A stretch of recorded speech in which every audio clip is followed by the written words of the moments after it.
talking buddies for our last week in Colossians. I have loved reading Colossians. I've been knee deep in all the Paul writings, it seems, since the summer.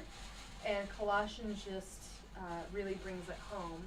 And I'm just going to ask each one of us to go through, we read through chapter 4, what our takeaway from chapter 4 was, because in our previous discussions we came away with so many different points, and I think that's the beauty of the Bible, is that it can meet each one of us where we're at, because it is a living, breathing word that is personal to each one of us. And so my takeaway was, my group has been reading through Philippians, and we just read Philemon, building up to Colossians, and reading about Onesimus, who was, if you read through Philemon, he was a slave to Philemon, who had ran away because he wronged Philemon in some way, shape, or form. And somehow he found Paul, and he tended to Paul, and he found Jesus. And Paul writes a letter to Philemon asking him to take him back, to forgive his debts, and to accept him back, not as a slave, but as a brother. Paul even considers him so close as a son. And in here he talks about how Onesimus is coming, and in the culture it was unheard of to accept just a slave back who has wronged you without some sort of severe punishment or repayment, which Paul had said, if you want to be repaid, I'll repay you, put it to my tab.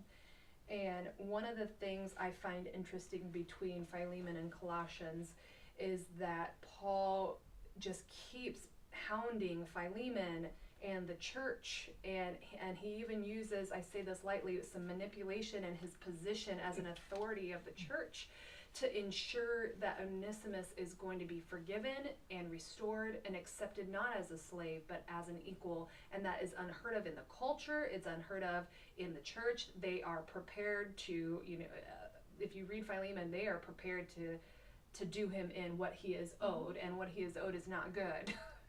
And Paul is sending him back with his authority, because Paul knows who he is. And I just think, man, the way that Paul went to bat for Onesimus, and the way he felt his love like a son towards him, is so much what Jesus did for each one of us. It's what he loved us. He fought culture. He fought what we were owed, which is the penalty of death and separation. He went to the cross, and he loved us so much that he would do anything to see us redeemed and restored, and everything that the world says we are not supposed to be, which is forgiven and established as a co-heir. And so, that was my big takeaway from Colossians 4. How about you, Tom? Well, my big takeaway was be wise. Be wise in the way you act towards outsiders. That if we're going to walk and conduct ourselves as disciples of Christ, everybody on the outside is looking at us, and so he's just giving us a heads up. Come on, be wise. Make the most of every opportunity. So every day we all encounter people that are not walking with Christ, and they've got their eyes on us, and he's saying, hey, just be on guard. Let your conversation be always full of grace, seasoned with salt, so you may know how to answer everyone. That's a big ask, but he just talked about everything in Colossians about how we're supposed to conduct ourselves. And now you're facing the outside world, and you're on screen. Yeah. So be careful how you conduct yourself. And that kind of goes with what you were saying. Yeah. Well, they were surrounded by all kinds of people looking at how they're living in that culture, and so it even makes more sense, so it's even more critical at that point to live a life that is wise, because elsewhere Paul says we're surrounded by great cloud of witnesses. At another place he says what does he say, people are reading us like newspapers. So what we want them reading about us as believers, we want them reading something that is befitting our new image in Christ, not something that's related to the old. So I think it's very, very important that live a life that is wise Yeah. and worthy of our calling. That's good. All right, Teresa. That's pretty much the same, on the same vein. I think, I like the way Paul just kind of lays everything out in the previous chapters. He says that he's praying for them, and he has this powerful, wonderful prayer about knowledge and how to pray for your heart and knowledge. And then he lays out who God is, the whole resume, the Jesus-God combination. And now he just kind of sums all this up, and he says, devote yourselves to prayer with an alert mind and a thankful heart. Thankful again. And live wisely among those who are not believers, and make the most of every opportunity. Let your conversation be gracious and attractive. And that's what I want. I want my conversation to be attractive, not just to believers, but to unbelievers, to something that would just, say, ooh, I like that. That's attractive. So my response will be right to everyone.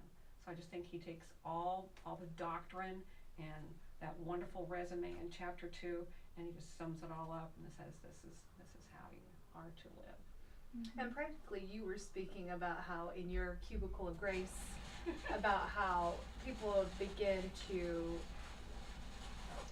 as funny as that may be, they recognize it's different enough that they may clean up their language or what they would have talked about around you, or they may come to you, Tom, with something that they can't go to anybody else about. And it's because you've taken the time to establish yourself as, I do function differently, I think differently, I listen differently, I respond, my response is differently. And so those actions do really matter. Absolutely. And it may not make a difference that first time, second time. Years later, you have established yourself as a safe place, which is what we should be known as a safe, compassionate place, which is the word that you felt like really stood out, is that compassion. All right, Haley, sum it up for us. Oh man, well I was Bring just it home. a lot of pressure there. I was just, along with what everyone was saying from chapter 4, is just, I think, and what Joseph was saying about the culture of that time of the church, and how that was the beginning of the Christian church. That was the beginning of Christianity, and how much was at stake by how we represented Christ. And I mean, that changes hearts, and it how we represent him. It's exactly what it's saying here. It's why it says to live wisely. And I think we sometimes forget that now, and we need to live with the conviction that we have a responsibility to be good representatives of Christ and how we carry ourselves. And as just summing up with what we've talked about all through Colossians, and that's, I mean, leading people to know him, leading people to the Holy Spirit, and being representative that way. Sometimes we like to point people and tell people what to do, but that's not what Paul was saying. And so I think that's how we be good representatives, is that we point people to Christ. We point people to the Holy Spirit and let him do the work, and let us be encouraging and compassionate along the way. Right. Oh, so Colossians 4 and all of Colossians. I hope you all enjoyed reading it and talking about it. And for your group discussion, start off with talking about how do you take Colossians and not just read it and talk about it, but what does it practically look like?